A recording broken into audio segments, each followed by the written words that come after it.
Bwana Yesu asifiwe, mpendwa mtazamaji wangu.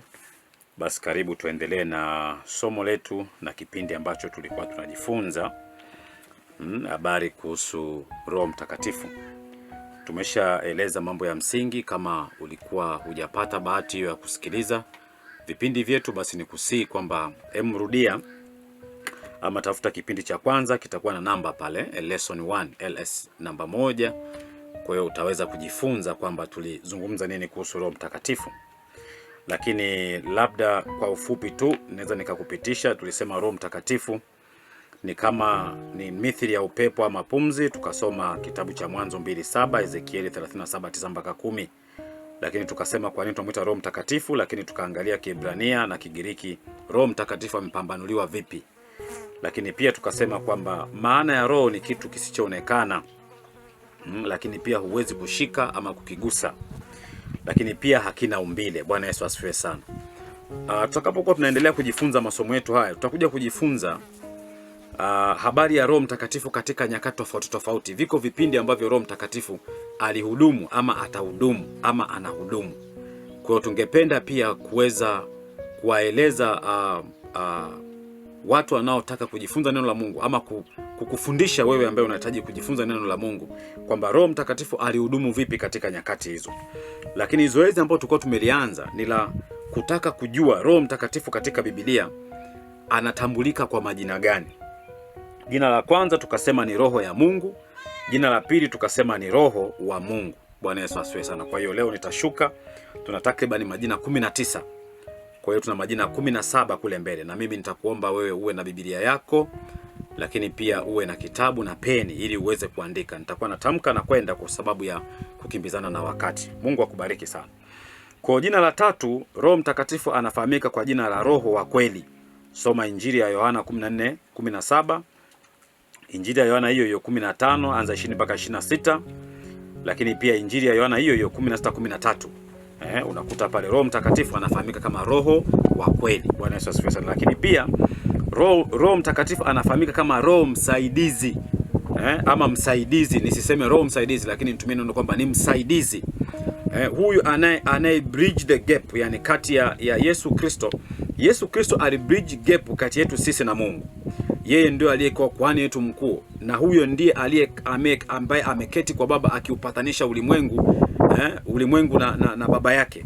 Yani mwanadamu na Mungu, akimpatanisha mwanadamu na Mungu. Yeye alikuwa ndio bridge. Kwa sasa daraja pekee ambalo tuko nalo, Biblia inasema kwamba muombe kwa jina langu. Tuombe kwa jina la Yesu Kristo, lakini Roho Mtakatifu lazima awe ndani yetu kutusaidia sisi ili kuweza kwenda kwa vile inavyotakiwa katika madhabahu ya Bwana. Kwa ndio maana huyu anaitwa msaidizi. Ukisoma Yohana hiyo Injili 14:26, lakini soma tena Injili hiyo ya Yohana 15:26, lakini soma Injili hiyo ya Yohana 16:17, soma na waraka wa kwanza wa Yohana 2:1. Hili neno msaidizi kwa lugha za wenzetu linafahamika kama Allos Parakletos ama Allos Parakletos, the only one of the same kind.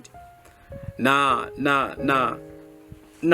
hili neno tunapotumia kwamba Parakletos, ina maana ndani yake huko usaidizi, lakini ndani yake huyu Roho Mtakatifu ni wakili, lakini Roho Mtakatifu ni mfariji. Roho Mtakatifu ndiye Roho aliyeitwa ama Roho aliyeshuka, lakini huyu ni mwombezi wetu. Bwana Yesu asifiwe sana. Na hapa ni dhahiri kabisa tunaposema kwamba wakati mwingine Roho Mtakatifu hutusaidia sisi kufanyeje? Kuomba kwetu, ama utusaidia katika kuomba kwetu kule kusikoweza kufanyeje? Kutamkika. Bwana Yesu asifiwe sana. Kwa hiyo hayo mambo unaweza ukayaona. Kwa hiyo kwenye usaidizi ama kwenye msaidizi nimekupa hiyo, lakini it should be kwamba ni Allos Parakletos, sio msaidizi mwingine. Ni msaidizi ambaye yuko ndani yetu akitusaidia sisi katika kumwendea Kristo. Bwana Yesu asifiwe sana. Na hiyo Allos Parakletos humo ndani nimetaja takriban vitu vingapi? 5.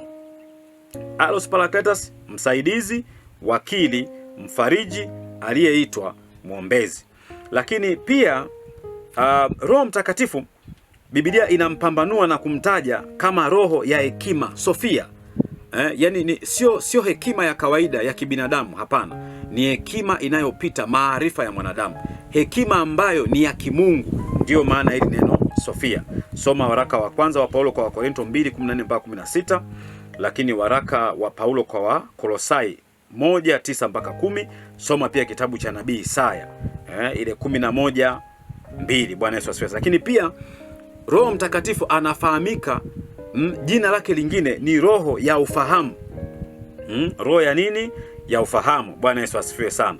Kwa hiyo tuna namba 5 roho ya hekima Sofia. Namba 6 namba 6 itakuwa ni roho ya nini? Ya ufahamu. Tunaendelea hapo. Namba 7 namba 7 Roho Mtakatifu anafahamika kama roho ya ushauri, ama roho wa ushauri. Ukiona Biblia inazungumza habari ya roho ya ushauri, uelewe kabisa kwamba hapa anayetamkwa ni Roho Mtakatifu. Na namba 8 Roho Mtakatifu anafahamika kama roho wa uweza. Wakati mwingine watu wanachanganya roho ya ushauri ama roho wa ushauri na uweza, ama roho ya ushauri na uweza. Ujue kabisa kwamba hapo anayetamkwa ama anayewakilishwa kwako, anayepambanuliwa kwako na neno la Mungu, ujue huyo ni Roho Mtakatifu. Bwana Yesu asifiwe sana. Lakini jina la 9 ambalo Biblia linatumia Biblia inatumia kumtaja Roho Mtakatifu kwetu ni roho wa maarifa ama roho ya maarifa. Na roho ya maarifa hii sio maarifa ya kawaida. Ni ignosis. Biblia maneno mengine ya Kiingereza ni maarifa, ignosis. Bwana Yesu asifiwe. Na hapa tunasema kwamba ukisoma Biblia, neno la Mungu linasema kwamba na nguvu ya Mungu kaa katika maarifa yake. Kwa hiyo unapokuwa na maarifa katika neno la Mungu, nguvu ya Mungu automatically inaingia ndani yako na unakuwa na uwezo wa kufanya mambo ambayo watu wengine watashangaa kwamba hili swala uliwezaje. Mimi wakati ninatumika katika madhabahu hizi, kakaangu mmoja aliniuliza, na huyu namweza kwa naweza nikamtaja tu, Mwalimu Baraka kule Kisima Malela, akaniambia kwamba Elia, ungekuwa umeenda labda Nigeria ama wapi, tungesema kwamba wewe kuna uchawi, ushirikina umechoka, lakini wewe roho umeipata wapi? Kwa sababu tumekuwa pamoja, tumezaliwa pamoja, tumeishi pamoja, na hakuniona nikifanya hayo mambo. Lakini wakati uliofika wa Mungu kuachilia hiyo nguvu na haya maarifa, kuachilia nguvu yake, maarifa katika neno lake, basi Mungu alinifanya nikafanya vitu ambavyo ni vya tofauti. Bwana Yesu asifiwe sana. Na hili neno ignosis ni ujuzi wa mambo mengi. Roho Mtakatifu anakuwa na ujuzi wa mambo mengi. Tunasema kwamba roho wa mtu ndio anayejua mambo ya mtu. Sasa Roho Mtakatifu ndio anayejua mambo ya Mungu. Kwa hiyo unapokuwa na roho yako inayojua mambo yako, lakini Roho Mtakatifu akaingia ndani yake anayejua mambo ya Mungu, huyu anakusaidia kupambanua. Anaweza akakupa maono, akakupa na mafunuo juu ya jambo fulani. Bwana Yesu asifiwe sana. Kwa hiyo nimetaja sababu hiyo ya ngapi? Sababu ya 9, kwamba ni roho ya maarifa ama roho wa maarifa. Lakini pia Roho Mtakatifu anafahamika kwa jina lingine la 10 kama roho wa kumcha Bwana. Ukisikia mtu anasema kwamba roho wa kumcha Bwana, manake hujue kabisa kwamba huyo ni Roho Mtakatifu. Bwana Yesu asifiwe. Sababu jina namba 11 ni roho wa Baba. Soma Injili ya Mathayo ile 10:24. Utaona kabisa kwamba Roho Mtakatifu ana jina lingine na Biblia inamtaja kama roho wa Baba. Namba 12 ni roho wa Kristo. Hii yote inamaanisha ni mtu huyu mmoja. Bwana Yesu asifiwe sana. Na hapa nitatoa mfano. Najua kwamba unaweza ukataka kuniuliza kwamba kwa nini anafahamika kwa majina mengi. Nitakueleza na tukumbushane, nitajitahidi nikumbuke. Ama wakati mwingine niseme hapa nisije nikasahau. Kwamba chukulia mfano wa mtu. Chukulia mfano wa mtu ambaye ni mtu mzima lakini labda na familia. Huyu mtu akirudi nyumbani ataitwa nani? Yaani mke wake atamuita nani? Alafu watoto wake watamuita nani? Lakini dada zake na kaka zake watamuita nani? Baba wa huyu mtu atamuita nani? Akitoka akaenda mtaani ataitwa jina gani? Akiingia kwenye ajira ataitwa jina gani? Lakini ni mtu huyu mmoja. Sasa ndilo jambo ambalo nilikuwa nataka kuja kusema, kwamba ni muhimu sana kuelewa kwamba majina ya Roho Mtakatifu haimfanyi awe kitu tofauti. Ni mtu yule yule. Bwana Yesu asifiwe sana. Kwa hiyo nitakaporudi nitakazia hilo jambo. Soma pia waraka wa kwanza wa Petro 1:11 na kitabu kile cha Warumi 8:9. Lakini namba 13, Roho Mtakatifu anatambulika pia kwa jina la roho ya hekima na ufunuo.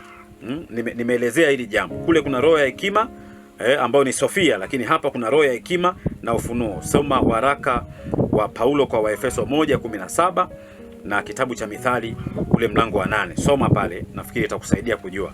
Lakini pia Roho Mtakatifu ana jina lingine, anaitwa pia Roho wa Bwana. Soma Injili ya Luka 4:18 Alafu pia soma kitabu waraka wa pili wa Samueli ule mlango wa pili, lakini pia unaweza kusoma mlango wa 3 aya ya 2. Linganisha na kitabu cha Matendo ya Mitume ule mlango wa kwanza aya ya 16 mpaka ya 20. Bwana Yesu asifiwe sana. Lakini namba 15, Roho Mtakatifu pia anafahamika kwa jina lingine, Roho wa neema na kuomba, ama Roho wa neema peke yake, alafu ukaweka Roho wa kuomba peke yake. Ukiona hayo majina uelewe kwamba huyo ni Roho Mtakatifu. Soma kitabu cha Zakaria 12:10. Bwana Yesu asifiwe sana. Lakini pia Roho Mtakatifu namba 16 anafahamika kama Roho ya uzima ama Roho wa uzima. Ukimsikia mtu anatamka mambo haya, uelewe kabisa kwamba huyu anaweza kaa anamtaja Roho Mtakatifu. Lakini namba 17, namba 17 anafahamika pia kama Roho wa kufanywa wana. Ukiona kwamba kitu kinatamka Roho wa kufanywa wana, ujue kabisa hapa anayezungumziwa ni Roho Mtakatifu. Lakini pia niongezee pale kwenye namba 19, twende mpaka at least majina 20. Jina la 18 anafahamika kama Roho wa upendo ama Roho ya upendo. Lakini pia anafahamika kama Roho ya nguvu ama Roho wa nguvu, namba 18. Lakini namba 19, namba 20 anafahamika kama Roho wa moyo wa kiasi. Bwana Yesu asifiwe sana. Kwa hiyo haya takriban majina 10 na kitu 20 ukiona Biblia inayatamka, ningetamani kabisa kwamba uwe na uelewa kwamba anayetajwa hapa ama kutamkwa ni Roho Mtakatifu. Sasa nirudi katika swali langu la msingi ambalo unaweza ukasema kwa nini Biblia inamtambulisha Roho Mtakatifu katika majina mengi. Nimetoa mfano wa mtu, nichukulie mimi nikirudi nyumbani, kuna aliimba hata mnishi kwamba nyumbani najulikana kwamba mimi ni mume. Kama una mke wako atakuita we mume, lakini watoto watakuita baba. Yamkini una kaka zako watakuita kwamba huyu mdogo wangu. Una wadogo wataita kaka. Unao wajomba watakuita mpwa, sijui binamu, sijui baba mdogo, baba mkubwa, sijui nani, lakini mtu ni yule yule. Lakini katika nyakati fulani tofauti na mazingira fulani tofauti, Roho huyo alijipambanua ama Biblia ilimpambanua Roho Mtakatifu kwa namna ya majina ambayo yako hapa. Na wakati mwingine watu wanapata shida pia tulipokuwa tunafundisha habari ya kwamba Mungu analo jina. Nilisema jina lako Elishadai, maana yake sijui nini. Aliimba yule mtu, naupenda sana huo wimbo. Na wewe pia usikilize. Lakini alikuwa anamtambulisha Mungu kwa nyakati tofauti. Bendera yetu, Mungu wa vita, Mungu wa upendo, Mungu wa nini. Kadri ambavyo alikuwa akiwatendea watu katika nyakati tofauti, walimpa jina hilo. Bwana Yesu asifiwe sana. Kwa hiyo Roho Mtakatifu anafahamika kwa majina ya takriban 20. Na mimi ninakuomba kabisa kwamba sasa, mpaka sasa utakuwa kwenye nafasi ya kuelewa na utakuwa kwenye nafasi nzuri ya kuelewa. Tunapojifunza habari za Roho Mtakatifu, basi utakuwa unajua kwamba Roho Mtakatifu ni nani. Na unaposikia jina fulani, basi lisikupe shida kujua kwamba hapa anayetamkwa ni Roho Mtakatifu. Bwana Yesu asifiwe sana. Ukisoma ile Mwanzo 1:2 anasema na Roho ya Mungu ama Roho wa Mungu akawa juu ya vilindi vya nini? Vya maji. Bwana Yesu asifiwe sana. Wakati mwingine Mungu alikuwa akitamka, na hapa ndipo ambapo yale madhehebu mengine yanaona kwamba hapana, Roho Mtakatifu hawezi kuwa Mungu, ila ni nguvu fulani ya kiutendaji. Lakini je, sababu hiyo inatufanya sisi tutofautiane? Jibu langu mimi ni hapana. Sijui wewe. Biblia yetu ni moja, Mungu wetu ni mmoja.